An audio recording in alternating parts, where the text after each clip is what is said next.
acho que em algumas coisas de São Bernardo nós conseguimos avançar. Tomamos em São Bernardo,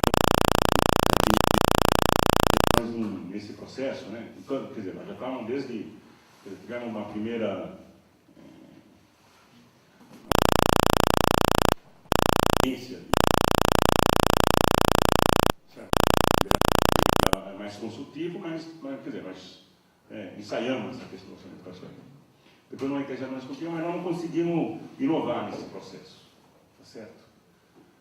Mesmo essa coisa de transformar o processo em Viena, mais para quando a gente falou, não adianta a gente forçar a barra porque nunca vai conseguir atender. Então, eu queria falar um pouco, que eu acho que é um bruto avanço, que é essa questão do PPA, tá certo? Quer dizer, na verdade, no ano que vem, desculpa, no ano que vem não, já tem mais um, em 2013, no primeiro ano da administração da próxima municipal, nós vamos discutir o PPA. O PPA que vai até... Acho que na hora que você discute uma coisa como o PPA, quer dizer, porque lá a grande vantagem é que você discute diretrizes, tá certo?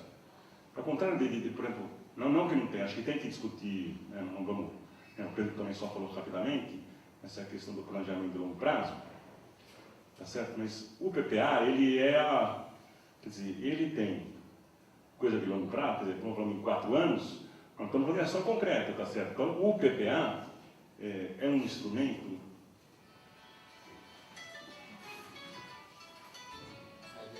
meu filho santíssimo.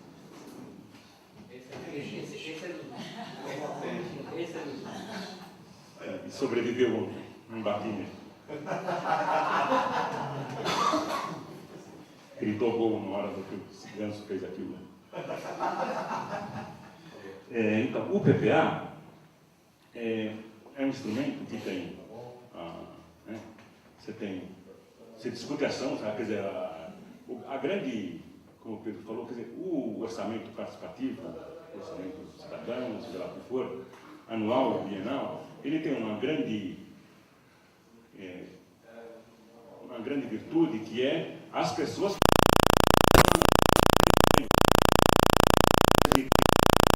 para nós, né? Quando o cara fala de manutenção, mas ele quer a escola, né, a avenida, etc. Fazer o BS, etc. Ele está querendo resolver o problema dele, tá certo? O PPA, quer dizer, também faz isso, tá certo? E, na verdade, ele certamente, como instrumento orientador do governo, como ele foi em São Bernardo, nós fizemos o PPA e estamos fazendo o orçamento participativo. Mas eu acho que essa experiência do PPA foi a primeira experiência, então nós, quer dizer, ao contrário dessa coisa do AP, que a gente já estava até cansado de fazer, né?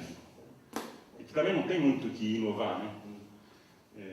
Eu acho que o PPA é um bruto instrumento que a gente tem. Acho que a gente radicalizou bastante, quer dizer, vai lá, ia lá, o prefeito vai lá, discute. Foi ao contrário do que a gente imaginava, a população entendia que estava discutindo um planejamento de 4 anos, tá certo? A gente achava que não, será que vai conseguir entender que, né? E tanto é que as pessoas se referem em São Bernardo muito mais ao... Vamos lá, quer dizer, ainda que o cara vai na reunião do AP, o cara diz que vai na reunião do PPA. O PPA virou uma marca bastante interessante. Mas aqui nós, quer dizer, nós ficamos aqui, não chegamos nessa... Né?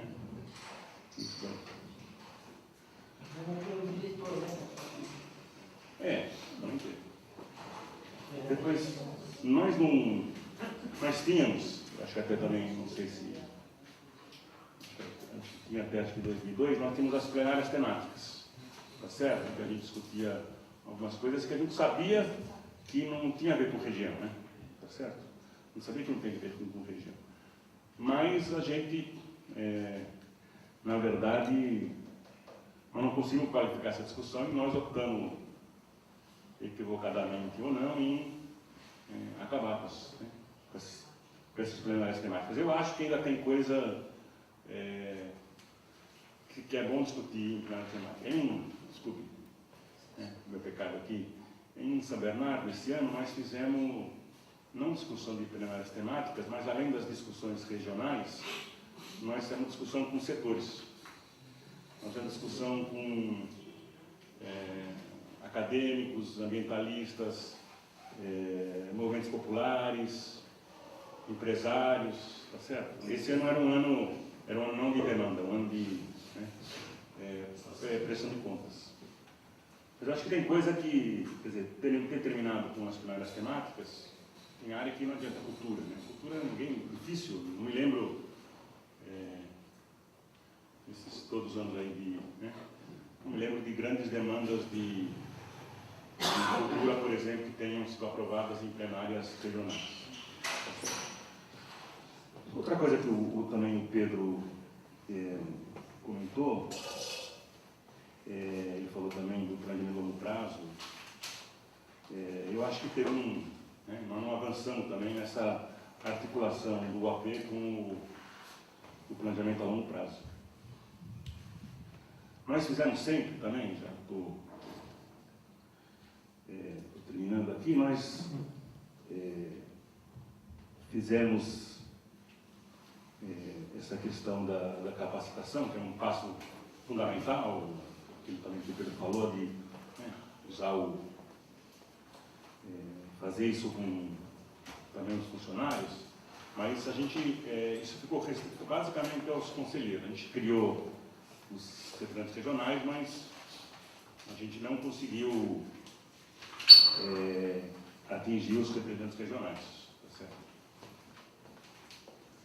E tem uma outra questão, não falei com a Nilza, né? Às vezes, esse talvez seja o grande pecado que tem no OP e que o PPA ele consegue resolver parte disso, que as pessoas no OP vão resolver o seu problema de curto prazo, certo? Então você não tem aí uma ausência de visão estratégica.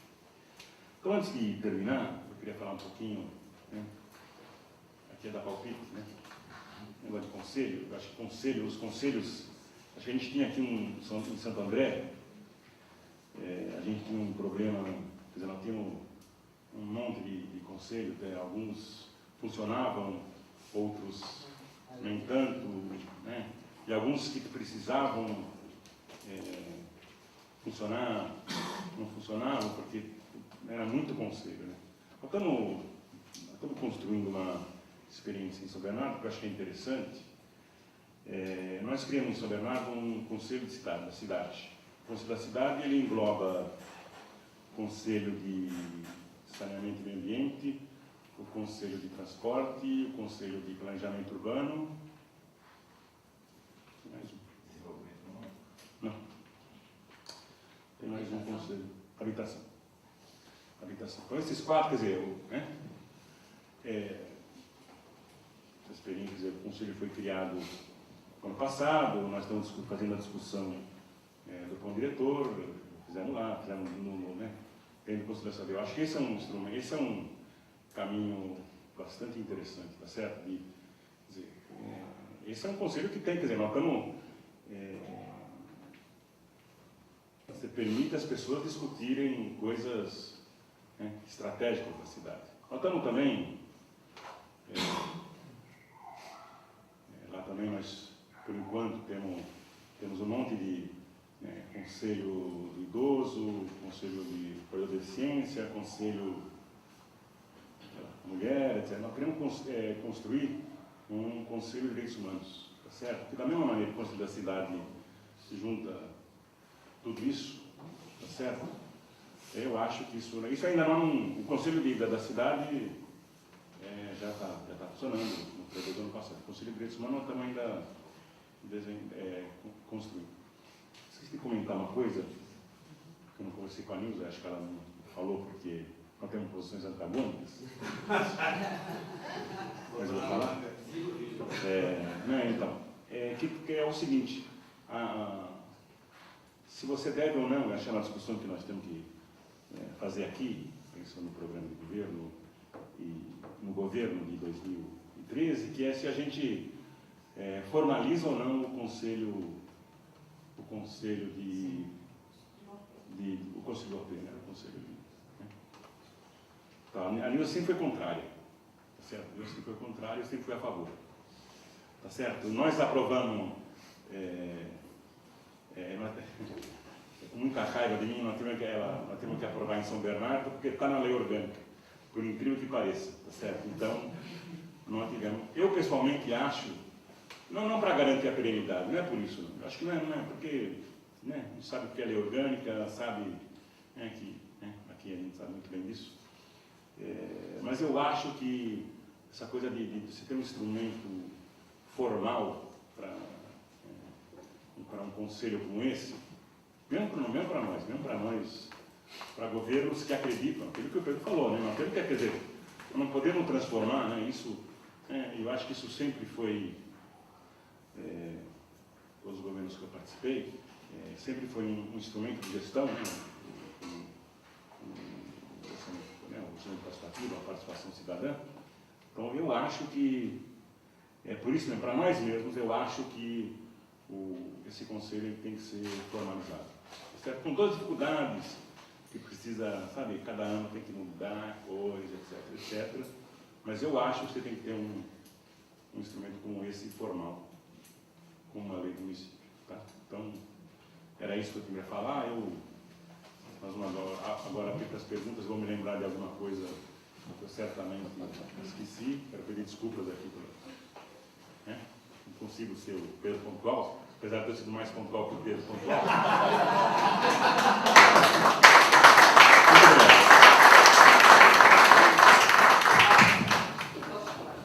Pode falar duas coisas, Pedro. Não, só duas questões que eu queria lembrar, quem sabe depois pode ser objeto do debate. Uma das coisas que eu aprendi aqui na minha passagem por Santo André, eu chegou lá como mestre nisso, toda a equipe que já estava aqui de 89, 92, Guilherme, Celso, é de que elaboração de programa de governo tem que ser uma coisa muito séria. Ela não é um instrumento de campanha só. Ela já é o início de um planejamento de governo. Né? E, portanto, o programa de governo com que se disputou a eleição era uma bíblia para nós. Não era um instrumento exclusivamente para fazer campanha. Então, estou colocando isso como vocês vão começar a discutir a elaboração de um programa de governo, vale a pena conversar muito sobre a metodologia participativa que se pode utilizar já na elaboração do programa do governo, preparando, né, a retomada dos canais de participação.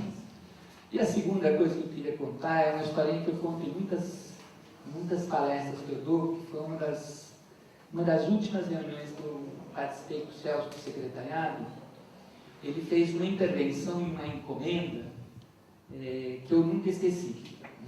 Depois que nós ganhamos em 2000, né? Quantos por cento foi em 2000? 67%. Primeira reunião do secretariado que a gente fez era para fazer uma análise de conjuntura e os novos desafios na cidade. E um companheiro do secretariado tomou a frente para começar a análise de conjuntura e disse: olha, agora que a gente tem 67%, nós temos hegemonia na cidade. O Celso parou assim, pegou no braço. O companheiro disse: alto lá. Ter 67% dos votos é muito diferente de ter hegemonia na cidade. A gente só vai ter hegemonia na cidade a hora, né, em que o nosso projeto político, o nosso projeto de desenvolvimento tiver os corações e mentes da maioria dos cidadãos. E aí ele fez uma encomenda que foi essa que o Xangola falou que a gente realmente não conseguiu fazer, né, executar, e ele encomendou um programa de educação popular, ele usou essa expressão, né, que a gente elaborasse um curso, né, para ser dado em todos os bairros, que era um curso para todos os cidadãos sobre qual era o nosso projeto político para a cidade e para a região do ABC. Né, com essa ideia de que a hegemonia a gente não constrói só com a vitória eleitoral, né? A gente constrói um trabalho persistente, paciente, diário, né? De ir formando a consciência das pessoas. É duas coisas. Eu só também, já que o Pedro lembrou, eu também queria lembrar uma frase. Uma frase do Celso no começo do terceiro governo, né? Que vale para todos nós aqui. Ele falou assim, desse jeito, só erros novos. Essa, meus amigos, essa frase, acho que é a frase que eu tento mais usar na minha vida. É para errar. É para errar, mas só erros novos. Acho que essa frase eu acho perfeita. Então, acho que só erros novos. Beleza. Ó, nós estamos passando das 9, quase 9h30. Eu sei que está todo mundo meio cansadão, mas nós vamos abrir para 5 questionamentos.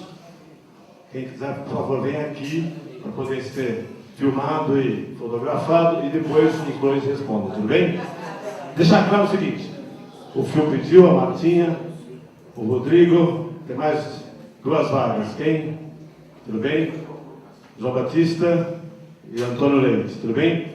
Tá, primeiro deixar claro o seguinte, né, ó, a gente percebe que a cada vez que a gente faz esse painel, a gente fala, meu, vai faltar tempo, né? Nós vamos ter que depois chamar outra vez, não sei o quê. Então, aqui é a mesma sensação, a gente vai lembrando de coisa, vai vendo, fala, nossa, quanta coisa a gente já passou, quanta coisa a gente já viveu. O detalhe é isso, né? Nós temos resgate, né? Eu acho que é aí que a gente aumenta a esperança de que efetivamente nós temos o que falar para essa cidade, nós temos o que propor, né? Nós não vamos fazer um processo de campanha, é aquilo que o Pedro lembra, e é verdade, a gente tinha, cada final de governo, falava quantos por cento nós conseguimos do programa de governo. E era sempre quase 70% do que foi proposto como programa de governo, já realizado, né, no período dos 4 anos. Então, é nessa condição que eu acho que, por mais dificuldade que tenhamos, por mais que sejamos oposição, que o outro lado vem muito pesado, vem com muita grana, aliás, com muito dinheiro, né, nós é que vamos estar com grana, certo? Nós vamos poder fazer a diferença. Eu acho que é isso que eu acredito. Tudo bem? Vamos lá, filma quando isso. Martinha, por favor.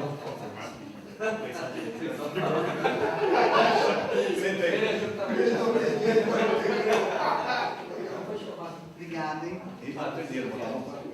Então, eu queria só...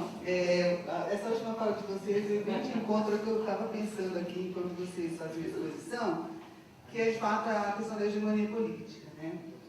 E desses instrumentos de participação. Porque eu tenho a impressão, a sensação, depois de tudo que nós fizemos aqui em Santo André, o que a gente acumulou, as experiências que a gente viveu, que a gente construiu, que nós não chegamos nesse ponto, né? Ou seja, de que o nosso projeto político não se traduziu, de verdade, numa hegemonia de consciência, né? E acho que eu não sei se é o governo que tem que fazer isso ou se é o partido, né? Tenho essa dúvida. Talvez os dois, né? Somando aí olhares e a posição diferente na sociedade.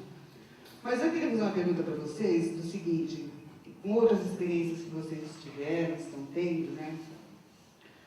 E pensando que o orçamento participativo, nas nossas experiências, ele é um processo.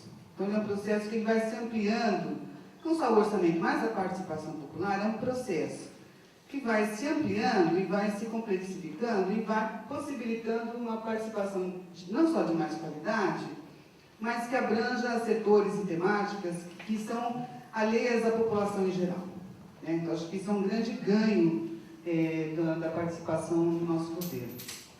Quando a gente pensa que nós queremos voltar, né, à Prefeitura de Santo André, como é que nós evitamos que seja um processo formal mecânico de uma experiência já vivida, que, na verdade, exige um outro momento, né? Então, assim, o que vocês refletiram quando se debruçaram sobre outras administrações, um recomeçar, né, ou um novo começo, para evitar que o formalismo, esse mecanicismo, que é uma tentação, né, que é quase automático, se reproduzisse. Essa é a minha questão. Obrigada.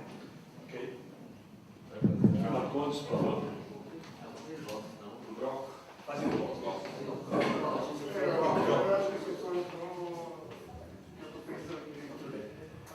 todos juntos. Na realidade, eu queria fazer uma pergunta para o Chagola, para o Maurício Luiz. Como você está sentindo a percepção da população em relação ao orçamento participativo em São Bernardo?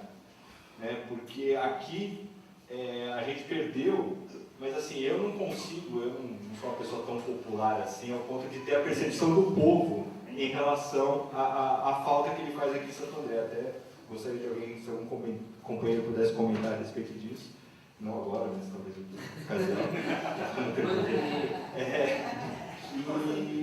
E outra coisa, que eu também não sei se isso faz parte, eu acho que está mais ligado à questão de marketing do que propriamente uma questão de programa de governo. Mas assim, se é possível, né, o PT abraçar a questão da participação popular e vender isso na rua como algo assim, diferencial, né? Como que o PT poderia falar, né? Como ele poderia expressar esse diferencial dele em relação a esse governo que está aqui agora, através da participação popular. Antes do Rodrigo, nós estamos com uma lista de presença, né, na entrada. Está rodando aí, eu pediria que todo mundo assinasse para que a gente pudesse depois entrar em contato e mandar mensagem e tudo mais. Rodrigo Lupin. Não vai atrapalhar. Juventude fala sobre o Rodrigo. Primeiro, boa noite a todos e a todas. Queria dizer para o Pedro que eu sou formado nessa área de participação. Fui formado com gasto, falei isso até, né? Fiz TCC na área de participação e hoje eu estou na assessoria de coordenação da Rede Brasileira de Orçamento Participativo. Inclusive, sem ter com a Kátia hoje, mas ela me pediu para te remandar um beijo. E a gente trabalha justamente nessa ideia das cidades trocarem experiências sobre o orçamento participativo, tanto as nacionais como as internacionais, né? Acho que isso é importante. Duas perguntas vou fazer para os dois, quem se puder comentar. Uma é, como é que a gente amplia mais? Você falou muito dessa ampliação da base. Quais foram os resultados disso? E como é que a gente pensa em ampliar mais? Guarulhos, por exemplo, tem 1.200.000 habitantes e esse ano o OP envolveu 9.000 pessoas, 10.000, vai chegar a 8 a 10.000 pessoas. Ou seja, é pouco. A gente entende por que as razões disso, a dificuldade de as pessoas estão cansadas, enfim. Tem toda uma questão conjuntural da cidade, né, que não te permite também a participação tão efetiva. E outro, agora, por exemplo, o Rio Grande do Sul, Tarso chegou a envolver esse ano nos processos do PPA participativo 1 milhão de pessoas, digitalmente, presencialmente, no estado inteiro, 1 milhão de pessoas estão sendo envolvidas. Outra pergunta que eu ia falar, você focou muito na questão da articulação da matricialidade. E a participação tem esse poder, né, de tentar de fazer essa articulação. E eu queria que você falasse um pouco para a gente da sua experiência que você está realizando lá no governo federal no Fórum Interconselhos. Você acha que esse é um pouco do caminho? Da articulação de conselhos, como é que foi essa experiência e como é que a gente pode tentar trazer isso para o município? Obrigado. Ok. João Batista. Boa noite, Pedro. Boa noite, Xangola. Uma alegria revê-los. Lembra do Nequinho? Sou eu. Ele chama de João Batista. Faça mal e Esse João Batista. Mas aqui está em casa. Aqui está em casa. Aqui pode. Então, mas a minha questão vem um pouco ao encontro do que o Marcelo já colocou, que a Martinha colocou. Eu não me lembro exatamente, Pedro, se era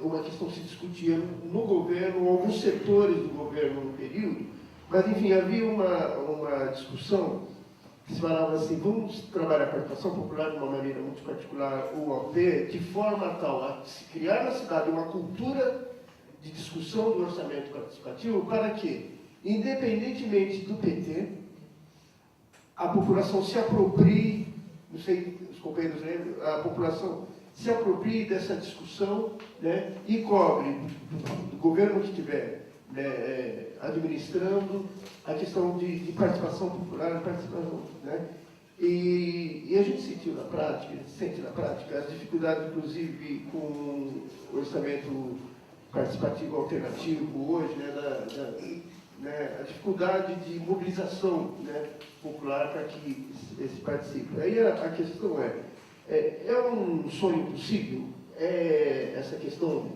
da população se apropriar? Está no campo da utopia, né, uma utopia que é possível realizar, ou a gente vai continuar sonhando com essa questão ideal, né, da participação? É a questão, talvez, para os dois colocarem suas posições. Ok, Antônio Leite.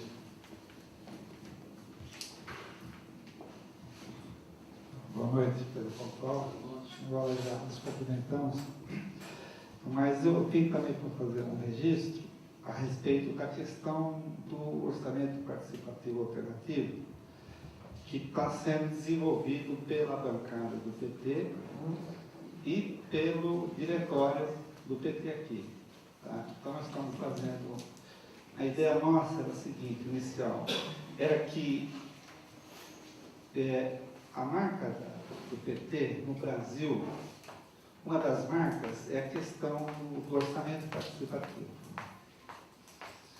E quando nós perdemos o governo aqui, ficou um vazio, e aí nós tínhamos que dar satisfação para a população a respeito do orçamento. Então, nós tivemos a ideia de fazer um orçamento participativo alternativo com a bancada de vereadores, dividimos a cidade em 12 regiões,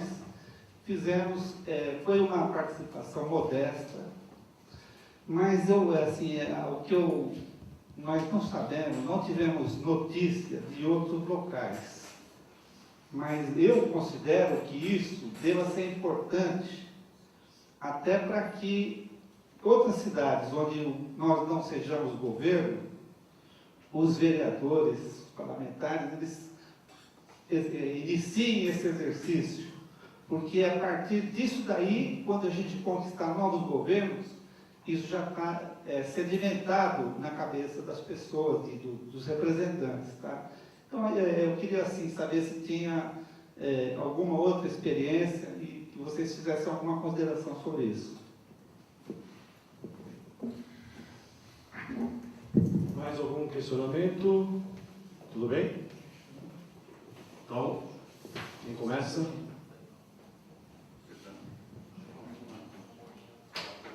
Tentar ser bem breve, apesar que são questões extremamente importantes e instigantes que vocês fizeram. Bom, em relação a Matias, acho que levanta uma questão que eu resumi aqui, não sei se de modo adequado, assim, como não fazer mais do mesmo, né? Eu acho que isso aí é uma coisa essa preocupação tua é extremamente importante. Por exemplo, conversando com diversos companheiros e companheiras lá de Porto Alegre, depois que o PT perdeu a prefeitura, depois de 16 anos, uma das coisas que eu ouvi de pessoas que não estavam assim, na disputa de evidência, de corrente, coisa assim, foi de que uma autocrítica, o que era raro naquele momento lá dos gaúchos, de que eles tinham justamente cristalizado demais o orçamento participativo e com o sucesso que tinha, com a projeção que tinha, não fizeram as mudanças ao longo do processo que a própria conjuntura exigia. Então eles consideraram que estava dando certo, tinha projeção, nunca fizeram mais do mesmo, né?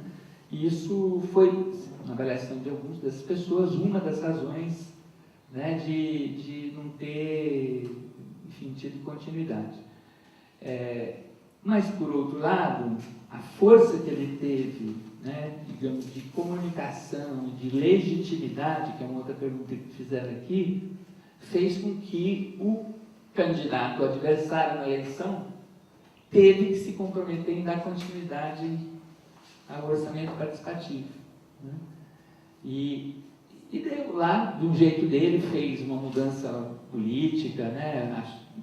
Saiu vendendo a ideia de que o OP era muito petista, que tinha que ampliar para outros setores, enfim, fez lá do jeito dele, bastante modificado, mas teve que manter algum processo de consulta à população a respeito do orçamento. Então, eu acho que essa coisa de ter visibilidade, ter uma política de comunicação em torno dessa questão dos instrumentos é uma questão bem importante. Agora, como não fazer mais do mesmo? Olha, eu acho que primeiro, a primeira, se é possível, recomendação é justamente fazer uma boa leitura do novo contexto da cidade, do país, né, da própria participação, né, das formas de participação, né, aproveitar das experiências dos municípios vizinhos que fazem parte da mesma região, né. Acho que o Xangó colocou tanta coisa aqui que São Bernardo já está avançando, então eu acho que ter essas referências, né, e saber, e não ter medo de ousar, né, ousar criar coisa nova, ousar experimentar, né, coisas novas, né. Por exemplo, eu fui ver lá nessa coisa de ampliação digital dos processos de participação, o pessoal de Belo Horizonte criou lá um OP digital que é feito junto com o OP presencial, né? E que ampliou muito o número de cidadãos que participam do processo de orçamento participativo. E eles lá tomaram uma decisão, que eu tenho lá alguns questionamentos de ordem de natureza mais política, mas é uma opção. Eles resolveram discutir as obras estruturantes da cidade via OP digital. E o OP presencial discute as obras de âmbito regional, né? Isso é passível de várias questões do ponto de vista político. Mas, enfim, estão experimentando lá uma opção nova. Então, eu acho que assim, eu diria que fazer uma boa leitura de contexto, né, e ousar criar, ousar experimentar, né, coisas novas, assim como essa ideia lá do agrupamento dos conselhos por temas lá em São Bernardo, né, Conselho da Cidade, agora o Conselho de Direitos Humanos, né, que você falou. Bom, em relação à questão que o Rodrigo colocou, né, essa questão, como ampliar mais, né, nesse sentido de articulação, de matricialidade, né? Eu acho que uma das coisas que se poderia avançar aqui, talvez em Santo André, que a gente chegou a fazer esforço nesse sentido, mas que eu acho que a gente não conseguiu completar, né, é essa questão de ter uma boa divisão territorial da cidade e uma ação do governo muito, digamos, conjunta e integrada nos vários territórios. Por exemplo, lá no Imbu, a gente conseguiu, antes de começar a fazer o censo do IBGE, no ano passado, a gente fez uma rediscussão com a população sobre a divisão territorial da cidade. E aí chegamos a 20 unidades administrativas. Isso possibilitou que a gente pedisse para o IBGE que desagregasse os dados do censo pelas 20 regiões administrativas que passam a ser referência para todas as secretarias. São para o OP e para todas as secretarias, né? Então, eu acho que, assim, quanto mais a gente conseguir, de um lado, né, fazer um olhar mais territorial para a cidade e, ao mesmo tempo, entender que tem certas dinâmicas da cidade que são mais globais e que requerem outros espaços de discussão, né, como, por exemplo, os que o Xangó contou, as reuniões setoriais que estão sendo feitas, né, eu acho que é por aí que a gente vai ir conseguindo ampliar, né. A pergunta do Dentinho, eu diria o seguinte: por que a gente não conseguiu ainda criar essa cultura, né, do orçamento participativo? Mas aí eu aproveito para juntar com a questão do leite, né?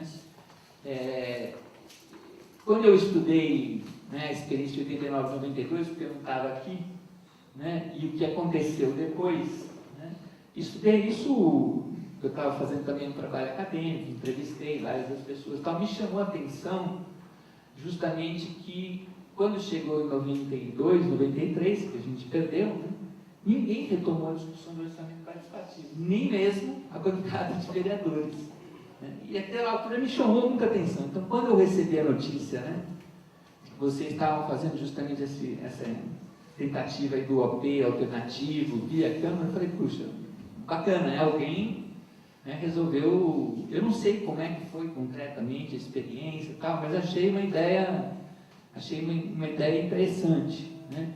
Eu não sei se é tanto o caso do diretório entrar nessa questão, mas aí eu não sei, questão de avaliar se tem mais condição.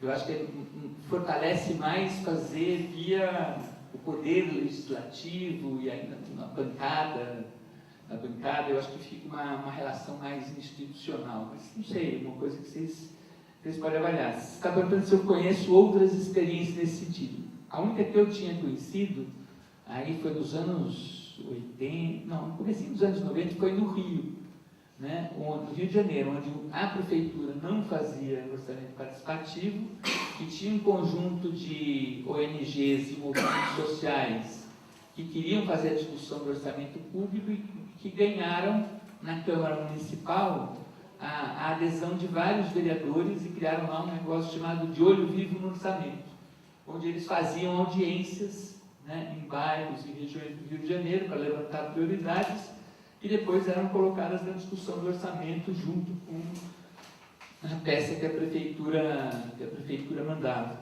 né? Eu também não sei qual foi o final da história exatamente, mas pelo menos é essa iniciativa que eu conheço nessa direção. Agora, então, só voltando à pergunta do Detinho, eu acho que para criar a cultura do orçamento participativo, o que precisa fazer, né? Que foi a sua pergunta. Primeiro, eu diria que tem muita paciência. Essa é a primeira coisa. Cultura a gente não cria em 4 anos de gestão, até mesmo em 8. É um processo de transformação, né, que transcende os nossos tempos de governo, né? Então, a gente precisa ter muita paciência nesse processo. E a outra coisa, né, eu acho que é um sonho impossível, sim. Paulo Freire falava sempre de utopias possíveis, né, e ele dizia que a gente precisa, para chegar às utopias possíveis, ser pacientemente impaciente e impacientemente paciente, né? Isso significa também, obviamente, intensificar muito esse trabalho de educação da cidadania, quer dizer, entender que e o Celso insistia muito nisso, quando alguém perguntou, Martim, não sei se era o partido, o governo do Cuxiché que pega, eu acho que são os dois. Porque o Celso fez muito essa discussão, né, de que, olha, tudo bem, tem uma parte da formação que é papel, né, dos movimentos sociais, outra parte é do partido, mas o governo tem sim uma função pedagógica. E ele tem a obrigação, né, dizia ele, justamente de socializar principalmente as informações de como funciona o Estado, de como se faz política pública, enfim, como é que se planeja uma gestão. Essas são socialização de informações que são, de certa maneira, obrigação do governo fazer, né? Agora, é claro que a formação mais ideológica, digamos, aí, né, o movimento social tem as suas instâncias, o partido tem as suas instâncias. Um pouco isso. Só acrescentar um pouquinho as coisas que o Pedro falou. Então, eu acho que isso aí tem que buscar os caminhos que a cidade está querendo, né? Por exemplo, essa coisa do PPA é uma alternativa? Aparentemente, acho que é uma coisa legal, acho que é uma coisa que vale a pena, você tem a adesão da população, mas nunca vai ser, né? Nunca nós vamos conseguir ter o número de gente que se dispõe, quer dizer, pensando em, agora que nem tem pregão participativo, pregão presencial, tem orçamento participativo e tem, né, presencial, digital. Nós não vamos ter nunca, né, aqui, eu duvido que a gente tenha números nunca maiores que a gente tem aqui. Mas o que eu acho também é que a gente tem que discutir as questões que a população quer discutir. Nós estamos, por exemplo, estávamos discutindo lá em São Bernardo, agora uma questão que era essa lei do Cidade Limpa. Certo? Cidade Limpa. Essa história de visual, etc, etc.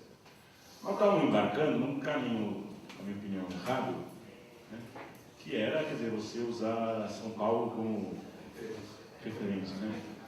São Paulo é diferente aqui, né? Não dá para... Então nós, se a gente aprovasse o que estava para ser aprovado, que foi aprovado em São Caetano, por exemplo, nem sei se está entrando, acho que a fiscalização lá, estilo São Caetano, na prova, né? Faz de conta. Nós íamos nos dar mal, porque Você vê a maior parte, quer dizer, cara, tem que ouvir a população, isso aí a gente já conseguir desagradar grande parte da população. Então, eu acho que essas coisas, nós temos que, quer dizer, nós estamos fazendo a discussão, como nós estamos aqui, eu acho que foi, né, não era também aqui o processo, não era, nós temos instrumentos aqui que foram, na minha opinião, riquíssimos, quer dizer, a discussão que a gente fez aqui em Santo André do Plano de Longo Prazo, na minha opinião, foi riquíssimo. Acho que foi uma coisa que nós conseguimos no começo envolver gente que jamais a gente podia pensar que ia envolver, oposição, etc, etc. Dá para fazer? Claro que dá. Acho que dá para construir. Acho que sabe, eu acho que a gente tem que ir buscando, né? Acho que é o que o Pedro falou, tem que ter paciência, nunca... É curioso, quanto mais sucesso, quanto mais coisa que você faz no orçamento participativo, menos gente vem, né? É verdade, agora não é... Quer dizer, as pessoas falam, já não preciso mais, Catinguá, acho que o pessoal lá, aqueles 700 nunca mais foram. Resolveu o problema dele, né? Então tem isso, né? Então, porém, eu acho que tem várias coisas que nós temos que ir buscando, tá certo? Para mim, longo prazo,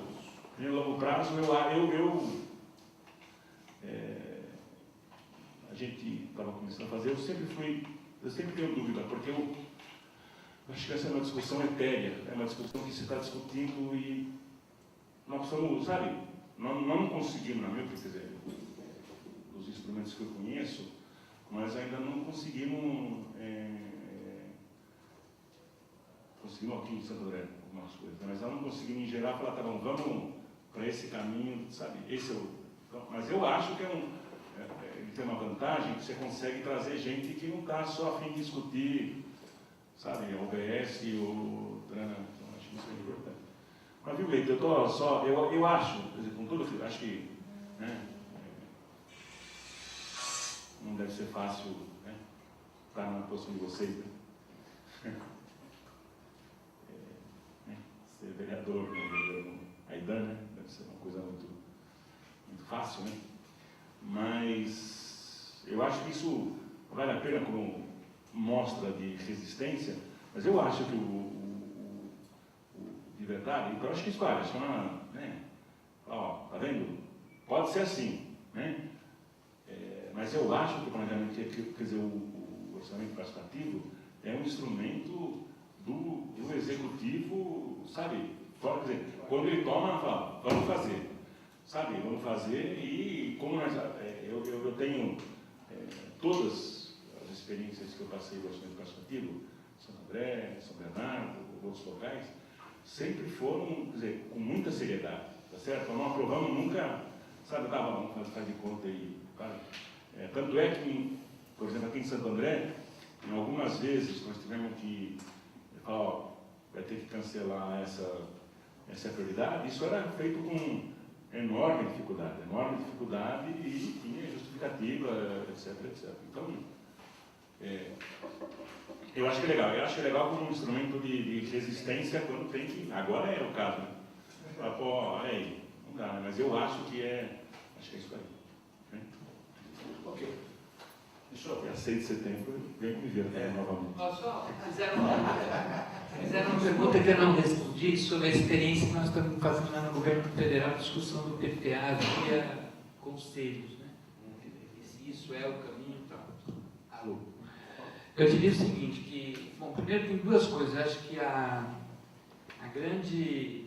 uma das grandes mudanças que está propiciando essa discussão também mais ampla do PPA no plano federal foi justamente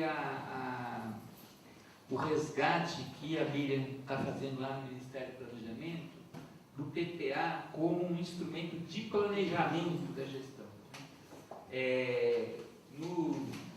Nas gestões anteriores e tal, o PPA ele foi sempre sendo mudado muito em função das demandas do orçamento, né? E ele não, apesar de ter sido feitas consultas no primeiro ano do governo Lula e no primeiro ano do segundo governo Lula, ele não chegava a ser de fato um instrumento orientador do orçamento.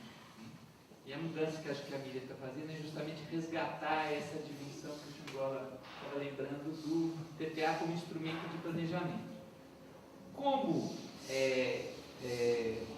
apesar do governo Lula ter avançado muito na questão da participação social em muitos aspectos, eu posso um dia vir aqui contar para vocês, enfim, o balanço que se tem naquele período, mas neste aspecto específico da participação social na discussão do orçamento público, é uma coisa que ficou muito, muito tímida e muito a desejar, né?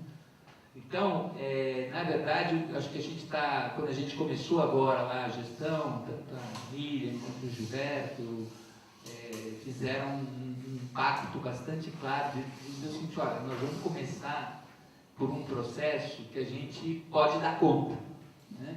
Que pode ser efetivo e que a gente consiga dar conta. Não adianta imaginar um super processo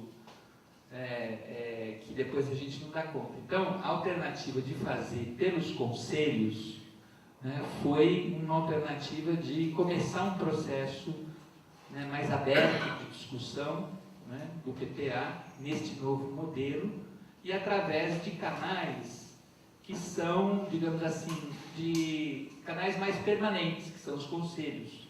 E, a nosso modo de ver, a discussão do PPA e a grande salto de qualidade, qual foi? Em 2007, os conselhos tinham sido consultados sobre o PPA último do governo Lula, mas eles foram consultados só setorialmente. Teve uma reunião com o da assistência, com o da saúde e tal. Agora, o que nós conseguimos? Além de fazer a discussão setorial, reunir todos os conselhos e mais algumas entidades da sociedade civil que não estão em conselhos, mas que têm capacidade de acúmulo para discutir o orçamento, e provocar uma discussão onde todos os conselheiros tiveram uma visão global do PPA, né? Dos objetivos estratégicos, do rol de programas, o que favorece formar uma concepção mais global de governo e do projeto de desenvolvimento. E a segunda grande compromisso, né, que nós vamos tocar é garantir que durante os 4 anos possa haver uma forma da sociedade civil participar do monitoramento do PPA. A ideia de acompanhar se aquilo que foi colocado lá está acontecendo de verdade. Então, nós vamos criar uma espécie de um fórum, não sei exatamente ainda como vai ser, mas que possibilite que a sociedade civil acompanhe ao longo dos 4 anos. É claro que nós temos um desafio ainda, né, a ser enfrentado, que é começar também a ver como que a gente faz participação social na LDO do federal e também na lei de orçamento anual, mas sobre isso ainda não tem muito consenso estabelecido no governo, então acho que vai demorar um pouquinho mais, mas nós chegaremos lá.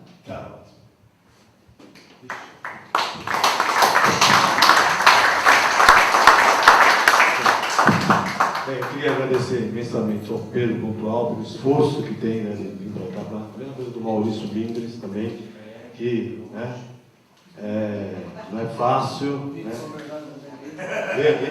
Ele não teve tanta distância para correr, mas, né, teve o esforço de estar mentalmente aqui discutindo com a gente essas nossas propostas. Com o prefeito Luiz Marinho, vocês não imaginam como é. Isso. E de chegar no horário. Dessa vez o pontual foi o Xangola. Muito bem. Pessoal, é o seguinte, um convite para quarta-feira. As pessoas estão imaginando que quarta-feira, né, Paranapiacaba, vai ser o João Ricardo, e assuntos jurídicos a Marcela Cherubini. Paranapiacaba é uma coisa que foi uma vitória fantástica do Celso Daniel, o que mudou, né? A ideia de subprefeitura, então eu acho isso importante para o nosso resgate, para as pessoas conhecerem e participarem. E a questão da Marcela, a gente fica falando de assuntos jurídicos como se fosse uma coisa fora do nosso alcance. Mas os questionamentos que vão ser feitos são exatamente a questão dos assuntos jurídicos que pega no governo futuro. A questão dos precatórios, a questão de áreas, a questão de áreas irregulares de habitação, como é que se dá isso, na visão jurídica, mas questões do dia a dia de uma administração que nós queremos pela frente. Por isso, a importância de vocês avisarem outros amigos e amigas e voltarem aqui na quarta-feira, 19 horas, aí sim, 19h15 no máximo, começando. Tudo bem? Muito obrigado, boa noite.